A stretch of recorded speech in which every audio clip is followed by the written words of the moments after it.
Salam dostlar, Neftçi mərhələ adlaya bilmədi. Bəli, Bakıda biabırçı şəkildə məğlub olandan sonra artıq hər kəs bilirdi ki, Neftçi, bax bu Neftçi mərhələ keçə bilməyəcək. Bu biabırçılıqdır. Breno Almeida zədələnir, onun yerinə çıxartmağa sağ vinger olmur.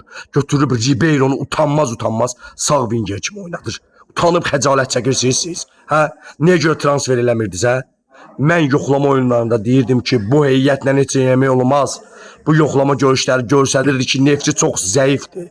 Ümumiyyətlə sol cinah müdafiə zəif, sağ cinah müdafiəsi biabırçı şəkildə. Sakonu gördünüzsə əllə top saxlayır. Bu nə biabırçılıq, bu nə ümumiyyətlə peşəkarlığa sığmayan bir şeydir. Təsəvvür edin, sağ cinah yox. Topdanı nə adla gətiriblər, hücumçu adla gətiriblər. Topdanı bəhbəhlə gətiriblər. Qravyon ağır çəkili boksçuları xatırladır ümumiyyətlə. Müdafiədəki boşluqlar boydan deyir. Rüfətlə heç yerə getmək olmayacaqdı. Sol cinah müdafiəçisi lazım idi. Sağ cinah winger lazım idi. Sənin Breno'dan başqa oynayan və zərbə vuran futbolçun yoxdur. Emin Mahmudov yox kimi idi futbolda bu günləri.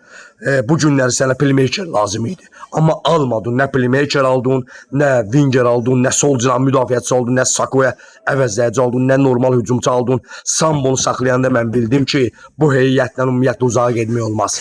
Başa düşürsünüz? Ay Yuri Vernidov, bu oyunu sən məğlub oldun. Başa düşürsən? Sənə böyük məşqçi dedilər. Budur böyük məşqçi. Niyə transfer istəmirsən sən? Hə? Niyə görə vaxtında transfer istəmirsən? Utanmırsınız, xəcalət çəkmirsiniz. Neftçi gəlir məhəllə futbolu oynayır. Belə futbol olur. Hə? Belə ümumiyyətlə rəzalət olur. Sambo ağır çəkili boksçulara oxşayır. Utanıb xəcalət çəkirsiniz ümumiyyətlə bu hesabdan. Hə? Gözləyirsiniz ki, indi bundan sonra biabırçılıqdan sonra gedib azad agent futbolçular taparsınız, ucuz futbolçular taparsınız. Hə? 90 illidir Neftçinin, 90 illiyində rəzalətdir sizi gördüyünüz iş. Bu heyətlə heç şey elə bilməyəcəksiniz. Komandanın 6 nömrəsində də bərbaddır.